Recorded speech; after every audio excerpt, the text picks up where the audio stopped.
Merci, professeur Brook. Merci, professeur Frika. Je remercie les organisateurs de m'avoir invité pour vous parler du bilan de thrombophilie et particulièrement des bonnes pratiques de laboratoire et la stratégie d'exploration.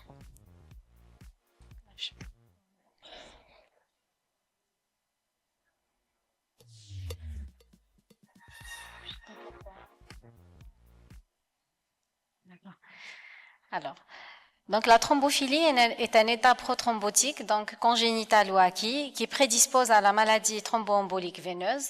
C'est un problème de santé publique touchant 10 millions de personnes chaque année dans le monde. La confirmation d'une thrombophilie à haut risque influence davantage les décisions thérapeutiques que celle d'une thrombophilie à faible risque. Environ 50 à 60% du risque de maladie thromboembolique veineuse est attribuable à des facteurs génétiques qui sont représentés par le déficit en antithrombine, en protéine C, en protéine S et la présence d'une mutation 2 et 5 Leiden. Quant aux facteurs prédisposant à une thrombophilie acquise, ils sont représentés par les anticorps antiphospholipides, incluant le lupus anticoagulant, les anticorps anticardiolépines et les anticorps anti-bêta-2 GP1. Le risque relatif de maladie thromboembolique, il est variable en fonction du type de déficit.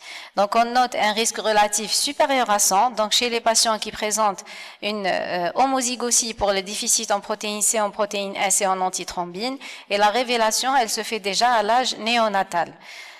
Quant au déficit hétérozygote en protéine C, en protéine S et l'hétérozygosie simple de la mutation de Leiden et 5 Leiden, s'accompagne d'un risque relatif qui est beaucoup plus faible, de l'ordre de 3 à 5, et les manifestations sont tardives et se voient à l'âge adulte. Plusieurs recommandations ont été publiées pour le diagnostic et la prise en charge thérapeutique de la maladie de la thrombophilie. On note les recommandations de la SFTH, de l'ISTH et de la Société américaine d'hématologie. Chez qui il faut indiquer un bilan de thrombophilie. Il est indiqué chez les patients en moins de 50 ans qui présentent des événements thromboemboliques veineux, qu'ils soient spontanés ou provoqués par un facteur déclenchant mineur. Chez les sujets de plus de 50 ans ayant des antécédents personnels et ou des antécédents familiaux documentés de maladies thromboemboliques, il a été proposé de réaliser aussi un bilan de thrombophilie chez les femmes asymptomatiques avant une contraception ou une assistance médicale à la procréation, une grossesse, en cas d'une histoire familiale documentée avec une thrombophilie connue, et bien sûr chez les enfants qui présentent un purpura fulminant néonatal, une thrombose sévère ou un AVC ischémique. Plusieurs facteurs interviennent sur le bilan de thrombophilie. On cite les conditions qui sont liées au patient lui-même, telles que la grossesse. On sait tous qu'il y a des variations hormonales très importantes, rendant les résultats très difficiles et justifiant de contrôler un bilan de thrombophilie 3 mois après l'accouchement. Aussi la thrombose récente avec la phase, tout le syndrome inflammatoire qui accompagne cette phase et qui sera à l'origine soit du raccourcissement ou d'allongement des temps de coagulation, générant des résultats faussement positifs ou faussement négatifs. Là, je ne vais pas peut-être trop insister puisque ça a été très bien cité dans les deux présentations par rapport aux conditions de prélèvement puisque c'est les mêmes. Le prélèvement, il se fait sur tube citraté, en respectant un niveau de remplissage qui est de 90%. Le transport, il doit se faire rapidement dans l'heure qui suit le prélèvement idéalement à une température non réfrigérée, comprise entre 15 et 25 degrés, afin de minimiser les chocs et les vibrations pour éviter de dénaturer les protéines. La stabilité des inhibiteurs physiologiques de la coagulation, elle est très limitée, particulièrement pour la protéine C et la protéine S et le lupus anticoagulant, elle n'est de 4 heures, il est recommandé de faire l'analyse dans les 4 heures qui suivent le prélèvement. Une fois au laboratoire, le tube doit être centrifugé et le bilan de thrombose doit être réalisé sur un plasma contenant moins de 10 gigas de plaquettes, ce qui implique 2 centrifugations standards successifs avec décantation entre les 2 centrifugations. La vitesse recommandée par les guidelines, c'est entre 1500 et 2000 G pendant au moins 15 minutes ou 2000 à 2500 G pendant au moins 10 minutes. Si le dosage il est différé, il doit être congelé le plus rapidement possible, idéalement à moins 70. La température de moins 20, elle est acceptée. Et si on doit transporter un prélèvement congelé, elle doit se faire dans de la carboglace. Et la décongélation pour l'analyse, elle doit se faire au bain-marie à 37 degrés. Donc, la première protéine qui est explorée, donc, c'est l'antithrombine. Et là, donc, il faut connaître les intervalles de référence et l'interprétation de résultats. Elle se fait en fonction de ces valeurs qui sont atteintes parfois jusqu'à l'âge adulte. Et on voit la limite inférieure, elle est de 80. Plusieurs publications, donc j'ai repris celle de Toulon de 2016, qui rapporte des taux diminués, parfois jusqu'à l'âge de 18 ans, rendant l'interprétation des résultats difficile. Donc, il existe plusieurs techniques qui permettent de doser donc l'activité de l'antithrombine et le choix se porte bien sûr sur la technique activité cofacteur de l'héparine qui permet de diagnostiquer tous les types de déficits, donc à savoir le déficit quantitatif de type 1 et le déficit qualitatif de type 2, RS, HBS et pléiotropique. Aussi, donc, plusieurs publications se sont intéressées donc, à la comparaison des performances de réactifs pour l'analyse de l'antithrombine et particulièrement de cette activité. Donc, j'ai repris cette publication qui a comparé en fait différents réactifs, l'hémosil warfarin, le stachrome antithrombine de Stago, l'inovin c'est le berichrome antithrombine de Siemens et le biofen antithrombine d'Ifen. Et donc, tous ces réactifs, ils ont une excellente ils ont d'excellentes performances pour le diagnostic du déficit quantitatif de type 1.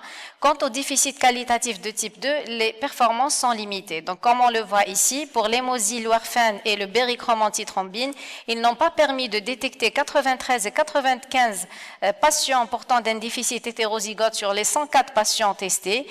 Contrairement, donc, le stachrome antithrombine de Stago et l'inovin antithrombine de Siemens, donc, ont une sensibilité très augmentée avec une supériorité pour le réactif stachrome antithrombine de Stago. Donc là, j'ai repris cette publication récente du mois d'avril 2025 où ils ont testé 842 patients portant d'un déficit, porteur plutôt de manifestations thromboemboliques récidivantes. Et donc, sur les 842 patients, 770 donc, avaient un taux d'antithrombine normal et bien sûr tous ces patients ils ont bénéficié d'un génotypage en parallèle. Il a été retrouvé que parmi ces patients 11 variations génotypiques délétères thrombogènes ont été détectées chez 15 patients.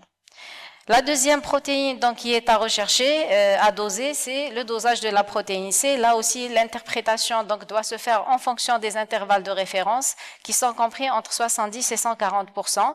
Et comme pour l'antithrombine, donc le choix il se porte sur la technique qui permet le dépistage de tous les types, donc à savoir c'est l'activité anticoagulante qui permet de dépister le déficit quantitatif de type 1 et le déficit qualitatif de type 2 AC et 2 AM.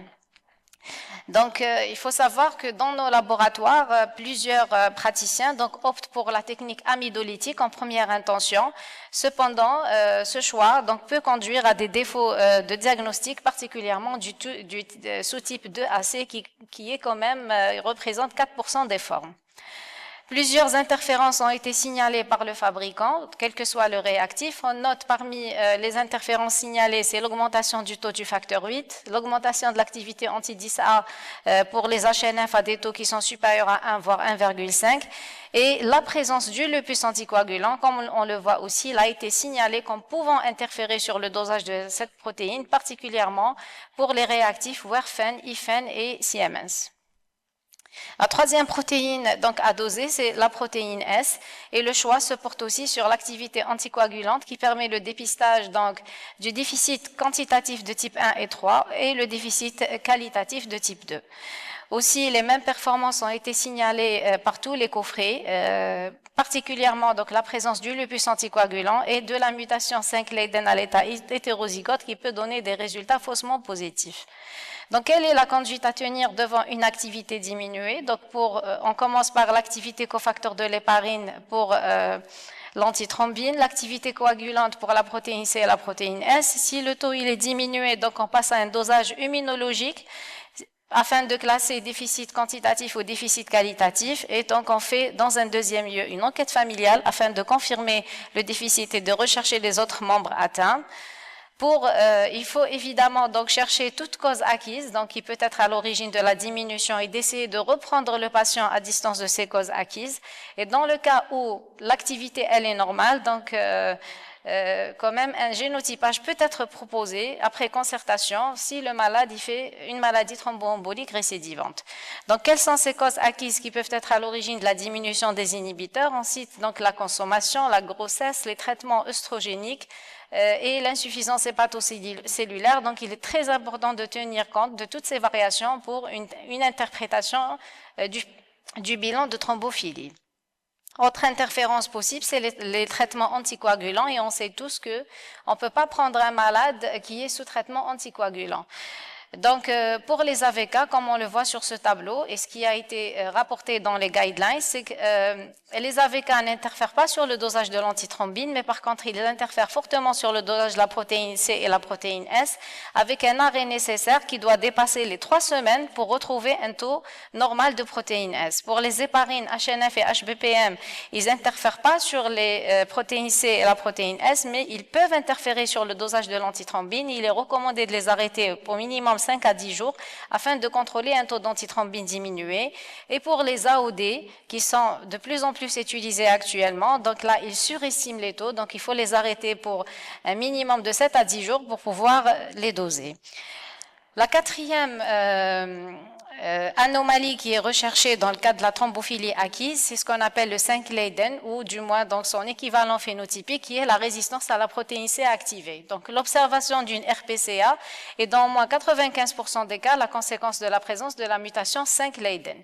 En effet, donc quand vous voyez sur ce schéma, la protéine C, donc elle clive le facteur 5 au niveau de différentes positions, telles que la position 306, 506 et 679, mais la seule position qui est reconnue actuellement comme étant thrombogène, c'est la position 506, appelée 534 selon la nouvelle nomenclature. Pourquoi? Parce qu'il a été justement donc retrouvé que les deux variations du facteur 5 Hong Kong et Cambridge qui se caractérise par une anomalie en position 306 n'était pas accompagnée systématiquement de manifestations thromboemboliques. Donc c'est pour ça qu'actuellement la RPCA elle n'est plus recommandée et il est proposé depuis 2006 déjà et il est proposé de la remplacer par directement la recherche de la mutation 5 Leiden. Plusieurs études se sont justement donc intéressées à la comparaison de la concordance 5 Leiden versus RPCA, comme cette étude de 2018. Et donc la concordance, elle avait conclu que la concordance elle était excellente, car sur les 1596 patients testés, seuls 20 cas avec un pourcentage de 1,25 étaient discordants ou non interprétables. Donc quelles sont les discordances qui ont été relevées? On a des RPCA négatifs d'un côté avec des mutations 5 Leiden positifs, et quand ça a été un peu, les causes ont été recherchées, ils ont trouvé que c'était soit des patients transfusés, soit c'était des patients qui ont bénéficié d'une greffe hépatique ou d'une greffe de cellules souches hématopoïétiques, mais pour certains d'entre eux, aucune explication n'a été donnée.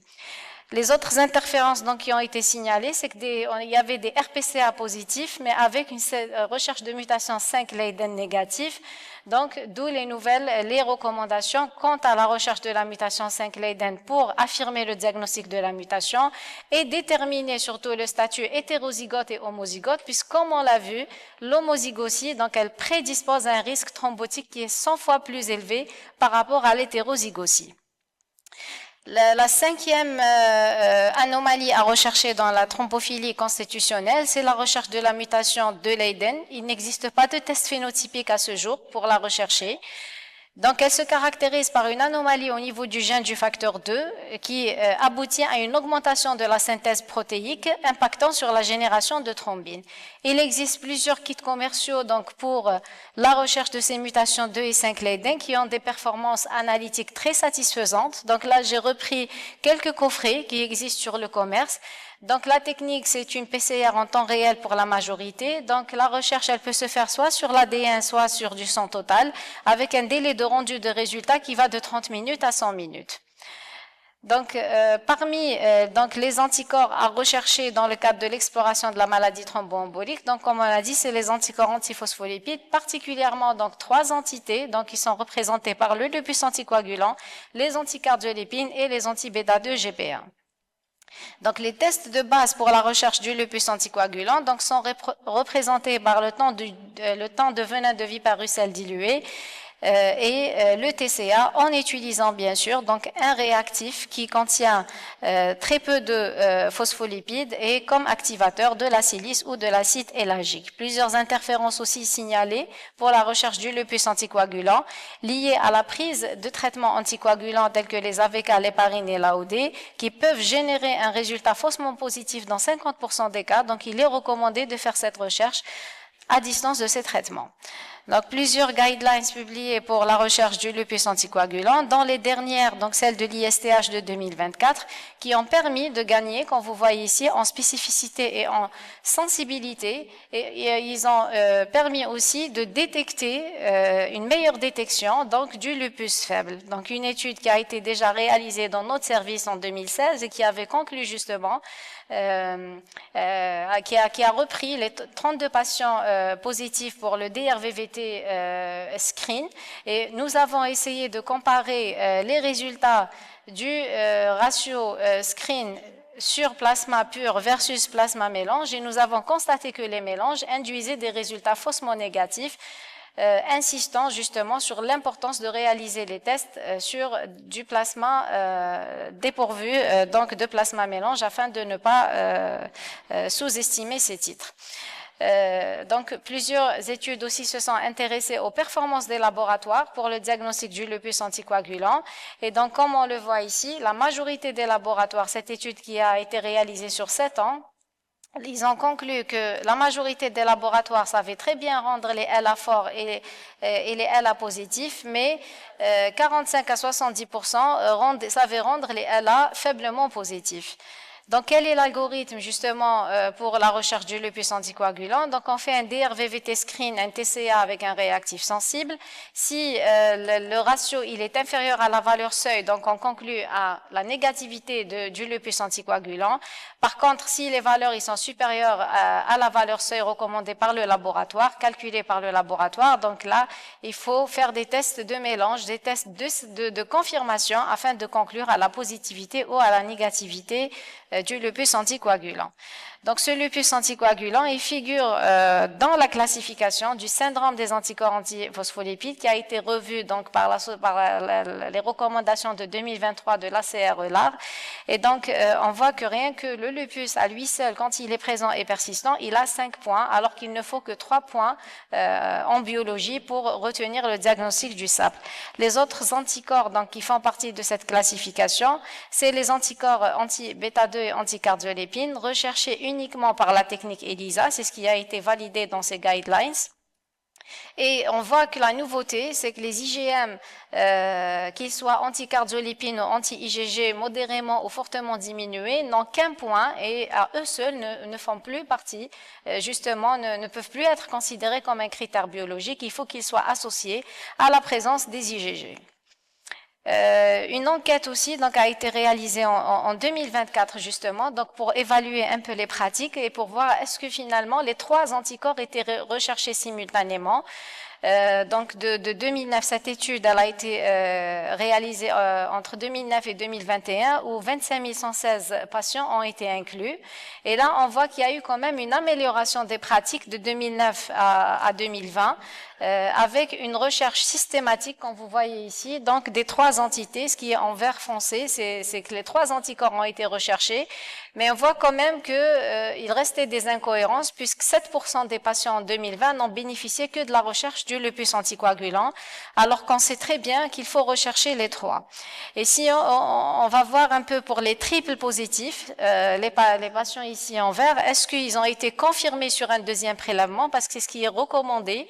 Il faut les confirmer après 12 semaines. On voit qu'uniquement ou pratiquement 36% des patients n'ont pas été confirmés sur un deuxième prélèvement après 12 semaines, donc pouvant induire justement à des résultats faussement positifs. Donc, quels sont les autres paramètres qui sont recommandés à rechercher dans le cadre de la thrombophilie? Là, pour l'homocystéine, il a été décrit qu'il faut restreindre la recherche au cas particulier donc des thromboses graves et récidivantes de l'adulte jeune et qu'il faut rechercher la mutation JAK2 et le clone HPN en cas de thrombose porte. Le dosage du fibrinogène, il a été cité dans les guidelines, oui, parce qu'on sait que 20% des patients déficitaires, la thrombophilie, elle est retrouvée donc dans 20% des patients qui présentent un déficit en fibrinogène. Donc là aussi, j'ai repris cette publication récente, donc du mois de juillet de 2025, qui a inclus 28 études principales rapportant les événements thrombotiques chez les patients afébrino ou portant un déficit en fibrinogène, et on voit pratiquement que 15% des afébrinogénémiques présentaient des manifestations thromboemboliques versus 13% pour les hypofibrinaux et 14% pour les hypodys fibrinogénémiques, par un mécanisme qui est très simple, c'est qu'il y a une génération excessive de la thrombine qui n'est pas neutralisée dans ce caillou de fibrine. Donc, quelle est la conduite à tenir donc finalement devant un bilan de thrombophilie perturbée? Donc, proposer un contrôle à distance de l'événement thrombotique et des traitements anticoagulants.